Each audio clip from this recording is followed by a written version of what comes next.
Hey everyone, welcome back.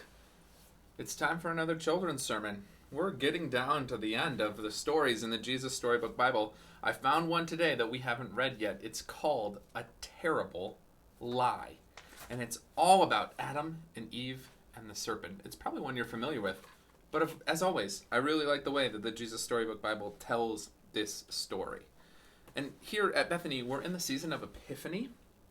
And epiphany means revelation, idea, a discovery in your mind. And what's interesting is this story, the reason I picked it for today is one, we haven't read it yet, and we're kind of getting low on stories we haven't read together yet. But also, Adam and Eve have an epiphany, but it's not a very good one, and it's not actually true. You'll hear how it goes in the story. Don't worry, it turns out okay in the end. But listen for that discovery that they make. And then think about it. There's other things that I want you to see. I have a really special something prepared for our in-between time, and then we'll meet back here to discuss. Okay, here it is, The Terrible Lie from the Jesus Storybook Bible. See you in a minute. The Terrible Lie. Adam and Eve lived happily together in their beautiful new home, and everything was perfect for a while, until the day when everything went wrong. God had a horrible enemy. His name was Satan. Satan had once been the most beautiful angel, but he didn't want to be just an angel. He wanted to be God. He grew proud and evil and full of hate, and God had to send him out of heaven. Satan was seething with anger and looking for a way to hurt God. He wanted to stop God's plan, stop this love story right there. So he disguised himself as a snake and waited in the garden. Now God had given Adam and Eve only one rule. Don't eat the fruit on that tree, God told them. Because if you do, you'll think you know everything. You'll stop trusting me. And then death and sadness and tears will come. You see, God knew if they ate the fruit, they would think they didn't need him, and they would try to make themselves happy without him. But God knew there was no such thing as happiness without him, and life without him wouldn't be life at all. As soon as the snake saw his chance, he slithered silently up to Eve. Does God really love you? The serpent whispered.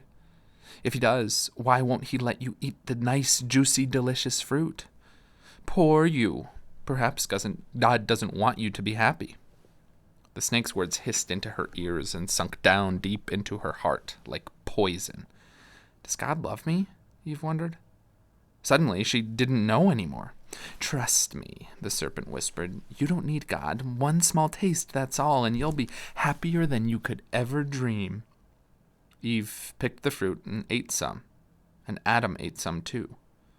And a terrible lie came into the world. It would never leave.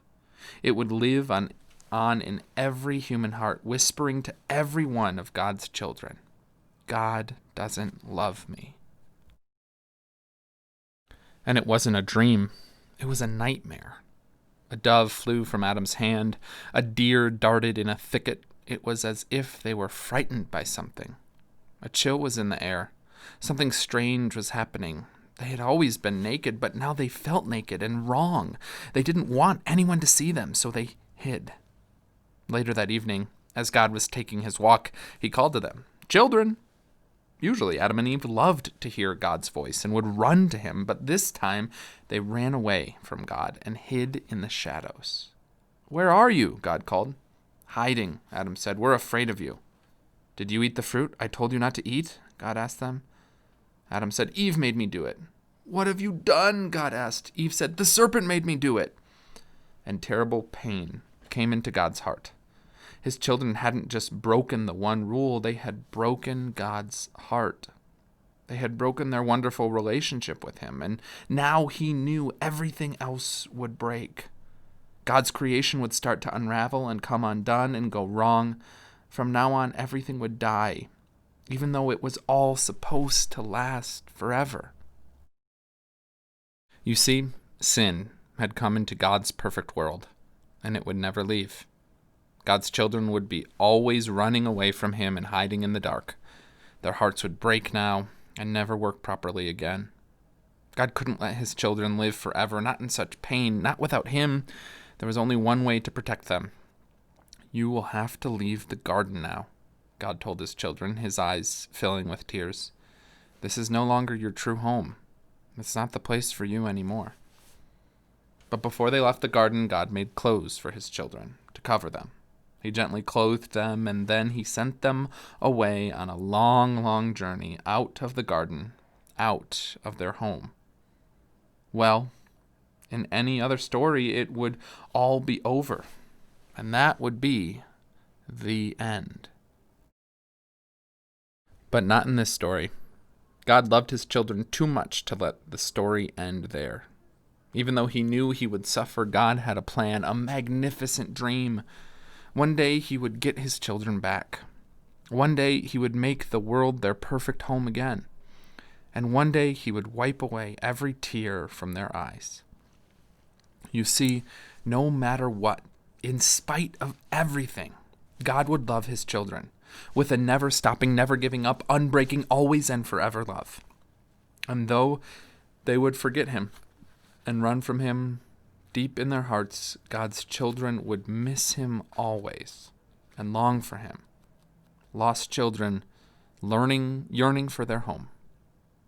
Before they left the garden, God whispered a promise to Adam and Eve. "It will not always be so. I will come to rescue you, and when I do, I'm going to do battle against the snake. I'll get rid of the sin and the dark and the sadness you let in here. I'm coming back for you." And God would.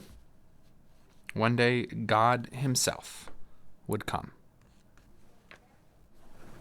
Hey, catch.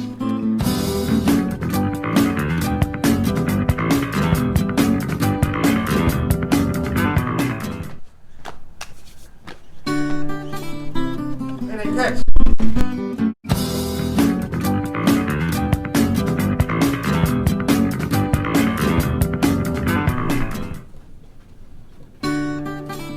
Hey, catch.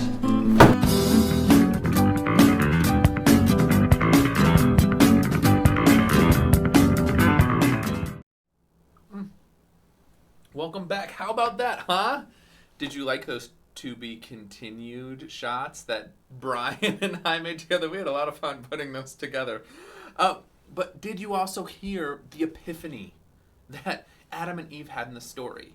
The epiphany they had, epiphanies aren't always good things, they started to believe and think that God didn't love them. Oh my gosh, and it seemed like it was the end of the story, right? It even said the end right there in the middle. But as we heard, it's not the end. It's to be continued.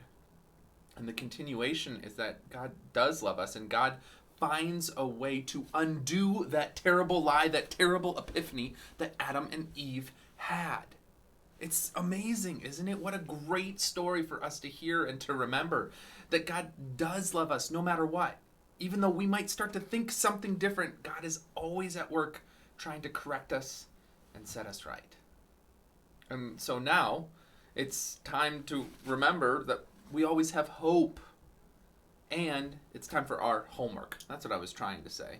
We always like to put our faith into practice. And so this week, I want you to take time to either write down or to just talk with God your hopes for the future. With God, there is always a to be continued. It's never the end until God says it's the end. And so with that in mind, our futures are filled with hope and possibility. So talk with God about that, about your future self. Say a prayer, write it down, and hold that in your heart and know that with God it's always to be continued. With God there's always hope. I'm Pastor Nate. This has been the Children's Sermon. Thanks for watching, everyone. See you next week. Bye-bye.